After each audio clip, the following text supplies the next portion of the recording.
Wabarakatuh.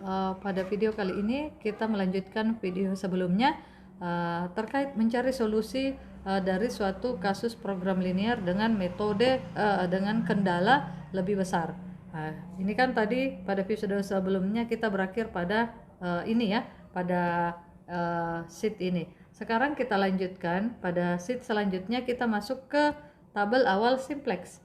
Jadi dari saya tuliskan kembali set minimum.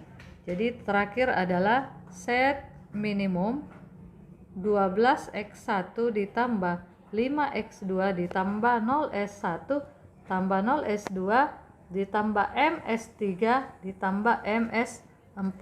Dengan kendala yang kita tahu tadi adalah 4x1 ditambah 2x2 kurang s1 ditambah S3 itu sama dengan 80. Yang kedua adalah 2x1 tambah 3x2 dikurang S2 ditambah S4 sama dengan 90. Dan X1 sampai dengan S4 itu lebih besar atau sama dengan 0.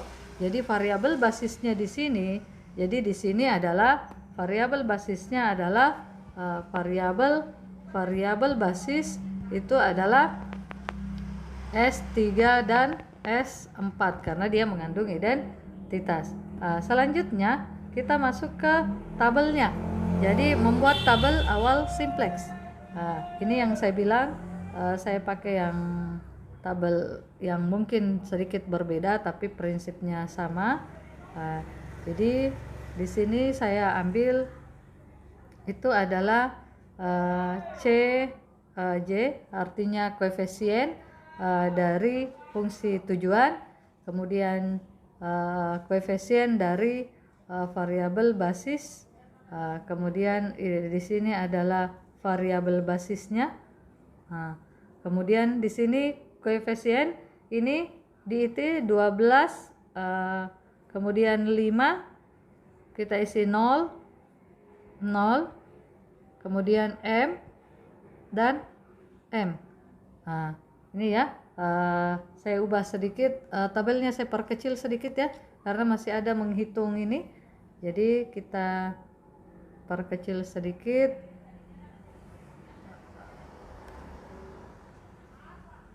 Jadi ini tadi koefisien basis pada fungsi tujuan ya, CJ, kemudian CI koefisien pada variabel basis BI, kemudian ini adalah variabel basis. Di sini adalah 12, di sini adalah 5, kemudian ini 0, kemudian ini 0, kemudian ada M dan ada M. Sekarang ini kita isi dengan X1, X2, S1, S2, S3 dan S4. Yang masuk ke variabel basis itu yang kita masukkan dalam tabel. Variabel basis tadi adalah S3 dan S4.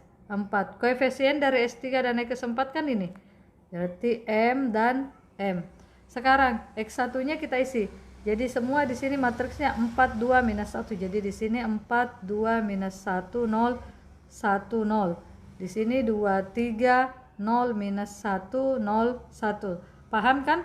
Itu didapat semua dari sini. Kita makanya tadi saya buatkan matriks ininya. Ini minus 1, di sini ada 0 1 0, ini 2 3 0 minus 1, kemudian 0 dan 1 ya.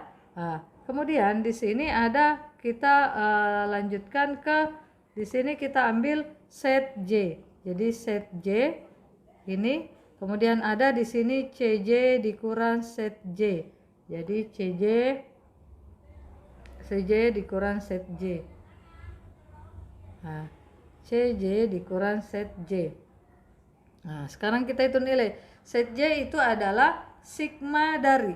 Jadi keterangan bahwa set J itu adalah sigma atau hasil kali dari M koefisien basis dengan X1.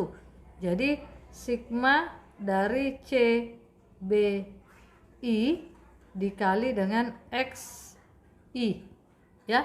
Artinya dalam hal ini nilai dari ini itu adalah ini M kali 4 ditambah M kali 2. Berarti di sini adalah 6M.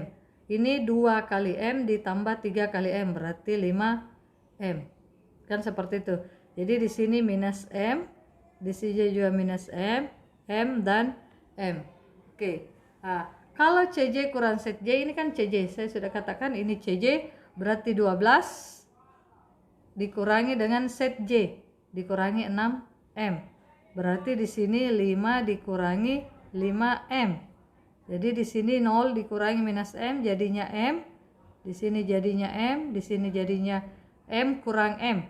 Berarti 0, M kurang M 0. Nah, sekarang karena di sini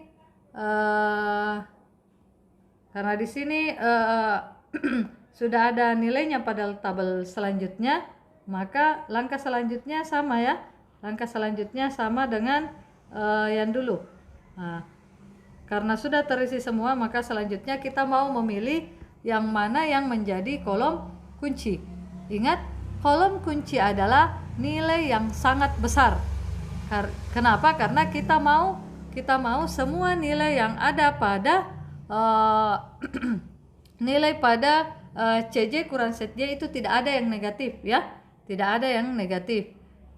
Karena tidak ada yang negatif, kita asumsinya M itu nilainya sangat besar. Pertanyaannya, yang mana yang nantinya akan menjadi kolom kunci dan yang mana akan menjadi baris kunci. Sekarang kita lihat. Karena di sini adalah untuk memilih yang mana menjadi kolom kunci adalah nilai yang sangat yang minimum, karena kita mau pertanyaannya kan di sini, apakah CJ kurang set J itu sudah semua lebih besar atau sama dengan 0? Kita lihat masing-masing. 12 kurang 6M. M itu adalah nilai yang sangat besar. Ini nilai yang sangat besar. Kita ambil saja M-nya 1000. Berarti 12 kurang 6000. Mana kecil? 5 dikurang 5000. Nah, jadi otomatis karena 6 kali M, maka 6 itu adalah nilai yang paling besar. Berarti di sini pasti hasilnya adalah negatif. Di sini hasilnya pasti negatif, di sini juga negatif. Sekarang yang mana yang menjadi kolom kunci? Kita ambil adalah negatif terbesar. Jadi kolom kunci adalah negatif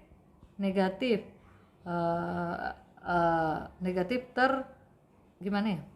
Negatif atau nilai yang paling kecil. Negatif dalam arti kata negatif terkecil ya, negatif terkecil. Berarti saya pilih adalah kolom 1. Artinya yang mana? Berarti yang menjadi kolom kunci adalah ini. Yang menjadi kolom kunci adalah ini. Ini yang menjadi kolom kunci. Sekarang langkah selanjutnya adalah mencari baris kunci ya, mencari baris kunci. Sudah seperti kemarin. Di sini kan ada tambahan satu tabel ya. Ada tambahan satu tabel. Tabel ini tidak lain adalah tabel kita BI ya. Atau indeks yang kemarin kita ini BI, kita BI hitung dulu. Sekarang cara menghitung BI, kita belum ke baris kunci, BI dulu. Cara menghitung BI itu tidak lain adalah sigma dari hasil perkalian keseluruhan. Jadi logikanya gini. Jadi ini BI itu adalah nilai di sebelah kanan ya. Jadi di sini 80, di sini 90. Ini yang saya maksud indeks, atau kita simbolkan theta ya. Jadi nilai theta itu adalah baris kunci itu adalah nilai sisi kanan dari kendala. Sedangkan nilai theta atau indeks dalam hal ini yang sama kemarin itu tidak lain adalah BI dibagi dengan nilai pada kolom kunci pada elemen masing-masing. Jadi di sini otomatis saya ambil 80 bagi 4 dan di sini 90 bagi 2. Di sini hasilnya 20, di sini hasilnya 45. Sekarang kolom kunci adalah pilih baris pilih nilai theta yang terendah. Pilih nilai theta positif terendah. Maka kita pilih adalah yang terendah, itu tidak lain adalah yang ini.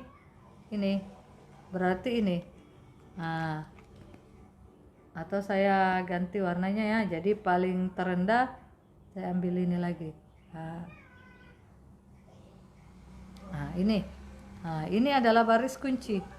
Nah, inilah baris kunci ya. Jadi ini saya tulis keterangan, ini adalah kolom kunci, ini adalah kolom kunci, dan ini adalah baris kunci. Pertemuan antara kolom kunci dan baris kunci itu adalah pivot. Jadi ini adalah pivot atau tidak lain adalah nilai kunci.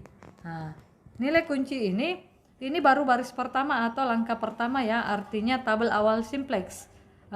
Jadi langkah selanjutnya adalah kita jadikan pivot atau nilai kunci ini 1, dan elemen yang ada di bawahnya pada kolom itu atau yang ada di atasnya itu kita jadikan 0. Atau merubah atau memindahkan variabel basis yang awalnya di S3 dan S4 itu akan berubah. Ya, jadi kita masuk ke pivot.